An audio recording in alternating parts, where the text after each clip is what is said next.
देखिए तो भाई, आज हम आपको चैप्टर नंबर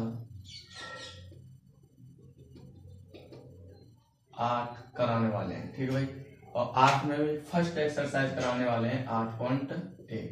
अब 8.1 में जो भी सवाल होंगे, उन सवालों में जो भी फॉर्मूला लग रहे होंगे उनको ही हम यहाँ दर्शाएंगे आपके लिए पहले, फिर उसके बाद में हम सवाल करेंगे।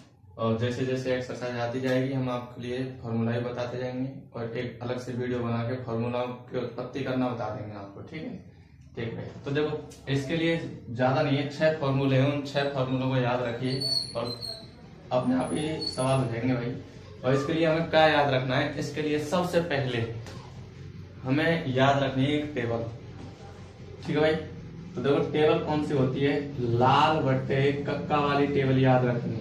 इसको कहते हैं, याद रख सकते हो, लाल बट्टे कक्का। ठीक है, इसको कैसे याद रखोगे? तो देखो,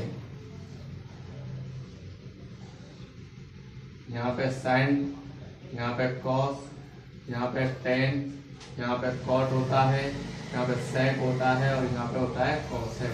ठीक है भाई, ये होता है। तो इनको कैसे बनाएंगे? ये 6 फलन होते हैं, इन 6 फलनों को याद रखिए। इसका इसी प्रकार जमाने हैं आपको इस टेबल में, और उसका फॉर्मूला बनाना है। ठीक है, तो इसके बाद में देखते हैं।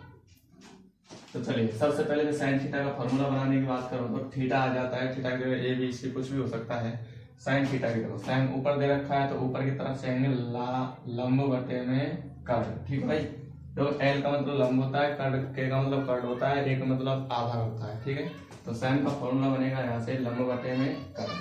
अब मैं कॉस की बात करूं, कॉस थीटा की, तो कॉस थीटा का फॉर्मूला बनेगा आधार बटे में कर्ड। तो यहाँ लिखेंगे आधार बटे में। ठीक है भाई, इसके बाद में टेन थीटा का अगर फॉर्मूला बनाना है तो टेन थीटा का फॉर्मूला ऊपर टेन है तो टेन का क्या बनेगा? लंब बटे में आधा। तो लंब बटे में आधा, एल बटे में ए। ठीक है, अब नीचे से स्टार्ट करते हैं तो कोट का स्टार्ट करेंगे तो कोट का बनेगा आधार बटे में लंब। ठीक है, तो कोट का स्टार्ट करते हैं, कोट थीटा का, तो ये बनेगा आधार बटे में लंब। अब आते हैं सेक थीटा का स्टार्ट करेंगे तो सेक थीटा का भी ऐसे ही बनाएंगे। तो नीचे दे रखा है तो नीचे से स्टार्ट करेंगे तो कर्ड बटे में आधा, तो यहाँ बनेगा कर्ड बटे में आधा। ठीक भाई, इसके बाद में कोसेक आता है तो कोसेक का बनाएंगे तो नीचे से स्टार्ट, नीचे दे रखा है तो नीचे से स्टार्ट करो तो कर्ड बटे में लंब। तो कोसेक का बनेगा आपका कर्ड बटे में लंब। ठीक है भाई, ये बन गया आपके। ठीक है, अब इनको हम हल करेंगे। ये फॉर्मूला है, इनसे हम सवालों को हल करेंगे। और इन सवालों को ये फॉर्मूला सवालों में लगेंगे तो इनको याद रख लेना आपको। ठीक है, और नहीं तो लिख लेना। ठीक है भाई, अब हम सवाल बताते हैं।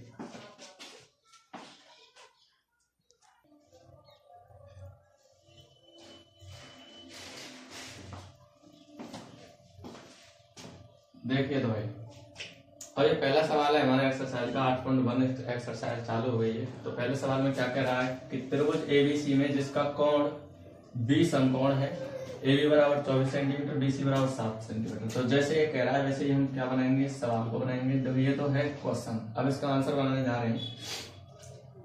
तो सबसे पहले चित्र बनाएंगे, त्रिभुज एबीसी की बात कर रहा है। और एक बात और, ट्रिग्नोमेट्री में हमेशा ही समकोण त्रिभुज बनाया जाएगा। ठीक है भाई, तो देखिए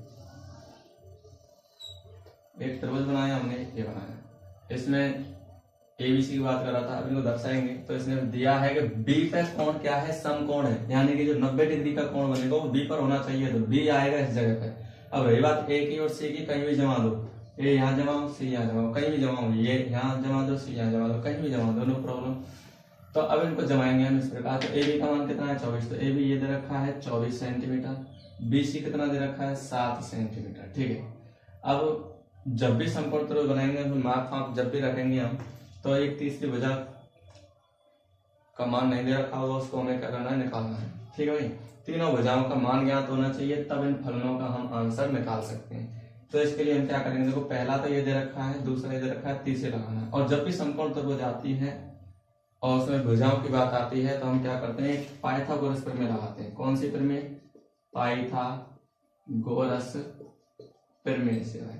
ठीक है, और जब पाइथागोरस प्रमेय लगाएंगे हम तो पाइथागोरस प्रमेय क्या होती है सभी जानते होंगे आप लोग।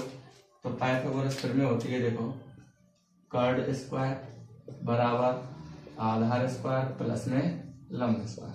नॉर्मली जैसे हम मानेंगे कर्ड आधार जो भी है, तो 90 डिग्री के सामने वाली भुजा क्या होती है, हमेशा कर्ड कहलाती है, यानी ये कर्ड होती है, कर्ड तो फिक्स है। और इसके बाद में आधार लंब कुछ भी मान लो, पहले तो मान निकालने के लिए, ठीक है। तो कर्ड का मान क्या माना मैंने, AC, तो AC का स्क्वायर, आधार क्या मान लिया मैंने, BC, तो यानी 7 का स्क्वायर प्लस लंब मान लिया मैंने, तो 24 का स्क्वायर, ठीक है भाई, ओके। तो AC का जब भी मान निकालेंगे 7 का स्क्वायर करेंगे तो 49, और 24 का कितना आएगा भैया, 576 आएगा, ठीक है। और देखो AC का स्क्वायर निकालेंगे तो इनको जोड़ देंगे तो कितना आएगा, 625 आएगा, और AC का मान निकालेंगे तो 625 पर क्या आएगा, रूट आएगा, तो AC का मान निकल के तैयार हो जाएगा तुम्हारा 25 सेंटीमीटर, तो यानी ये वाला कितना आ गया, 25 आ गया। अब इसके बाद में देखिए, ठीक है, कर्ड का मान निकल आया, तो कर्ड का मान क्या होगा, यहाँ पे देखो कर्ड बराबर 25 सेंटीमीटर आया। इसके बाद में देखो आगे, अब क्या करेंगे हम, तो ये 2 सवाल करने हैं। तो देखो पहले सवाल में तो जो फलन है उनके साथ में कौन सा कोण दिया है, AA, और दूसरे सवाल में C और C। तो पहले इनके लिए निकाल कर रख लेते हैं हम लंब, आधार और कर्ड। तो यह कोण A दे रखा है, तो कोण A के लिए, ठीक है भाई, कोण A के लिए। अब इसको ही विशेष ध्यान में रखना है कि जिस कोण को वो पूछता है उसके सामने वाली भुजाएं क्या कहलाएगी, लंब कहलाएगी। जिस कोण को पूछ रहा है उसके सामने वाली भुजा क्या कहलाएगी, लंब कहलाएगी। देखो इसमें साइन में A पूछ रहा है और कॉस में भी A पूछ रहा है, ठीक है, A दे रखा है और यहाँ भी A दे रखा है, तो A के सामने वाली भुजा लंब होगी। तो A कहाँ पे है, चित्र में देखेंगे तो ये रहा भाई, और A के सामने वाली भुजा ये क्या कहलाएगी, लंब कहलाएगी। तो इसका मतलब लंब कितना है भाई, लंब है 7 सेंटीमीटर, ठीक है। ये लंब है तो कर्ड तो फिक्स है, ये क्या है, कर्ड। तो कर्ड AC का मान, यानी कि कर्ड AC का मान, इसका मान ये निकाल के रख रखा हमने 25 सेंटीमीटर, ठीक है। अब तीसरी चीज बची, ये लंब है, ये कर्ड हो गया, ये क्या बचा, फिर आधार बचा। तो आधार हो गया तुम्हारा 24 सेंटीमीटर, ठीक है भाई। अब इसके लिए A के लिए निकालो इन मान में, एक तो साइन A का मान निकालना है, तो साइन A रखो, और साइन A का सूत्र क्या होता है, उस टेबल याद रखो, वो वाली ये बना रखी मैंने। तो इस टेबल में देखो साइन का मान निकालेंगे, तो साइन का होता है लंब बटे में कर्ड, तो यहाँ लिखेंगे लंब बटे में कर्ड, और साइन का जमा देंगे, तो साइन A बराबर, तो लंब कितना है इसमें बताओ 7, और कर्ड का मान कितना है इसमें देखो 25, तो ये तुम्हारा आंसर आ गया 1, ठीक है। अब इसी में पहले ही सवाल चल रहा है, कौन सा चल रहा है, नंबर फर्स्ट सवाल है, पहला सवाल, ठीक भाई। पहले सवाल में फिर दूसरा फलन दे रखा है क्या, कॉस है, इसका भी मान निकालना भैया इसका। तो कॉस का फॉर्मूला आधार बटे क्या बनेगा, कर्ड बनेगा, तो आधार बटे में कर्ड, क्या लिखेंगे, कॉस A बराबर, आधार क्या है इसमें देखेंगे, इस वाले में आधार A के लिए निकाल रहे हैं, ये दोनों A के लिए चल रहा है, ठीक है भाई। आधार कितना है 24, और कर्ड कितना है इसमें 25, तो इसका आंसर आ गया तुम्हारा 24 बटे 25, ठीक है भाई। अब दूसरा सवाल पूछा है सेकंड सवाल के लिए देखो, सेकंड सवाल में फलनों के बगल में यानी अनुपातों के बगल में क्या दे रखा है, त्रिकोणमितीय अनुपात के बगल में C दे रखा है, देखो। तो यहाँ लिखेंगे कोण C के लिए भाई, ठीक है। तो किसके लिए हल करेंगे हम, सबसे पहले हम C के लिए हल करेंगे, ठीक है। C के लिए हल क्या होता है, देखिए जो कोण दे रखा है, अब C के लिए निकाल रहे हैं, तो C के सामने वाला लंब होगा, ध्यान रखना, जिस C निकाल रहे हैं तो C के सामने वाला क्या होगा, लंब होगा। तो C ये रहा, तो इसके सामने वाली भुजा ये रही लंब, तो लंब को लिख दो सबसे पहले, लंब कितना होगा बताओ 24, शाबाश, आ गया समझ में, ठीक है, गुड। अब इसके देखो कर्ड क्या होगा, कर्ड तो फिक्स है, तो कर्ड देखिए, कर्ड का मान क्या दे रखा है 25, ये निकाल के दे रखा है हमने 25, ठीक है भाई, ओके। आधार क्या है इसमें देखो, ये लंब हो गया, ये कर्ड हो गया, तो आधार ये बचा भाई, बचा कि नहीं बचा, ठीक है, बचा, आ रहा है समझ में, समझे में, ठीक है भाई, ठीक। अब इसके बाद में देखो दूसरे सवाल में क्या कर रहा है, साइन C, तो साइन C का मान निकालेंगे, देखो साइन का फॉर्मूला क्या बनेगा, लंब बटे में कर्ड बनेगा, तो लंब बटे में क्या लगा दिया मैंने, कर्ड, और साइन C लंब का मान देखो इसमें क्या है 24, और कर्ड का मान क्या है इसमें 25, तो ये आंसर आ गया तुम्हारा 1, कंप्लीट। दूसरा निकाल दो भाई, दूसरा क्या पूछा उसने, cos C पूछा है, तो यहाँ लिखेंगे cos C, और cos का फॉर्मूला क्या होता है, आधार बटे में कर्ड, तो आधार बटे में क्या लिखा मैंने, कर्ड लिखा, यहाँ लिखा मैंने cos C बराबर, आधार कितना है बताओ 7, और कर्ड कितना है तुम्हारा 25, तो ये आ गया तुम्हारा आंसर भाई, ठीक है, कंप्लीट हो गया, पहला सवाल कंप्लीट हो गया, समझ में आया सर में, ठीक है, आया है तो नोट कर लो, वीडियो को पुश कर लेना।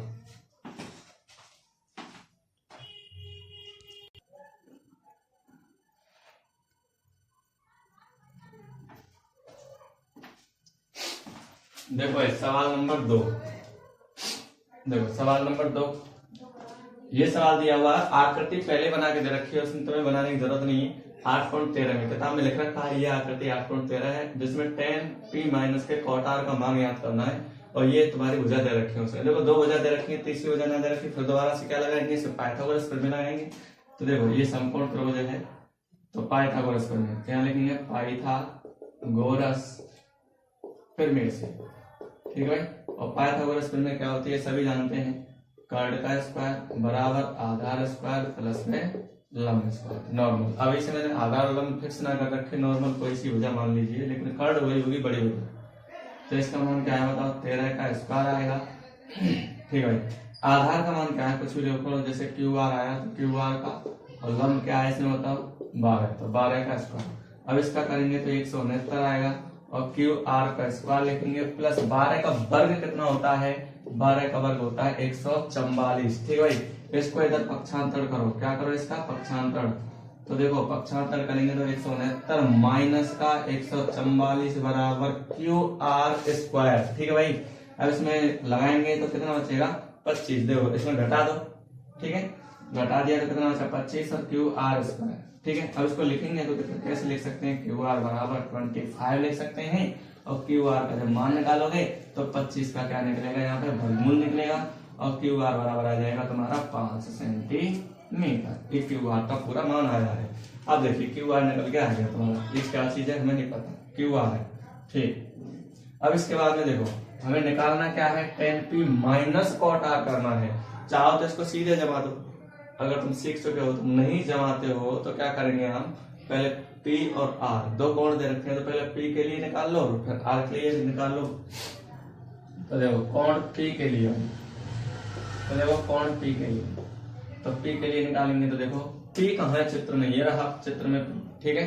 तो चित्र में p को देखिए, तो p के सामने वाली भुजा क्या होगी, लंब होगी भाई, तो लंब ये वाली होगी, p के सामने वाली भुजा ये रही, तो लंब ये रही, लंब का क्या है बताओ क्यू आर, तो इसका मतलब लंब बराबर क्यू आर बराबर कितना निकला है हमारा 5 सेंटीमीटर, ठीक है भाई, आया यहाँ तक दिमाग में, ठीक है।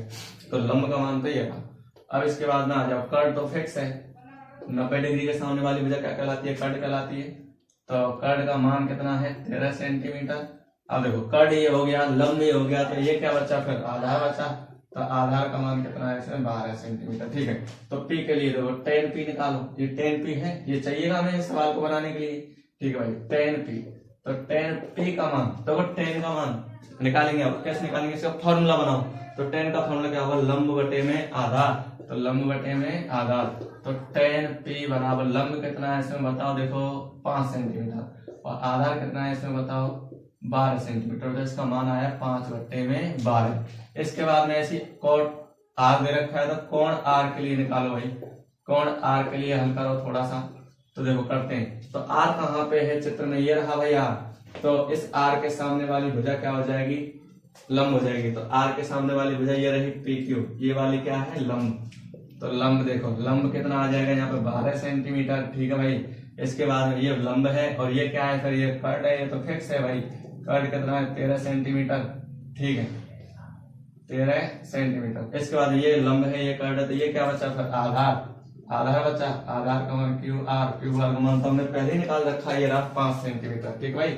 अब इसके बाद हम क्या निकालना है, देखो tan p को तो निकाल लिया, एक और चाहिए मुझे cot r, तो cot r का निकालना है, तो cot r निकालो, और cot r का जो फॉर्मूला देखो, cot का फॉर्मूला बनाएंगे तो नीचे दे रखा है cot, तो नीचे से चलो तो आधार बटे में लंब आएगा, आधार बटे में लंब, तो यहाँ बनेगा cot r बराबर आधार क्या है इसमें बताओ 5, और लंब क्या है इसमें बताओ 12, तो cot r का मान तुम्हारा कंप्लीट। अब इसके बाद में सवाल दे रखा है, देखो क्या दे रखा है, tan p माइनस के cot r, सवाल पूरा बना के दे रखा है, तो इसका आंसर निकालना है, यहाँ लिखेंगे tan p माइनस के cot r, तो tan p minus cot r, तो इसका मान निकालना भाई। tan p का मान कितना होता है, tan p का मान कितना होगा, देखिए tan p का मान होगा 5/12 माइनस के cot r का मान कितना होगा 5/12, तो देखो ये प्लस का ये माइनस का, तो ये कैंसिल, ठीक है। तो देखो भाई tan p माइनस के cot r बराबर क्या आएगा इस जगह पे 0, तो इसका मान आ गया ये वाला, ठीक है भाई। कितना आंसर है इसका 0 आंसर है, ठीक है। अगला सवाल देखो।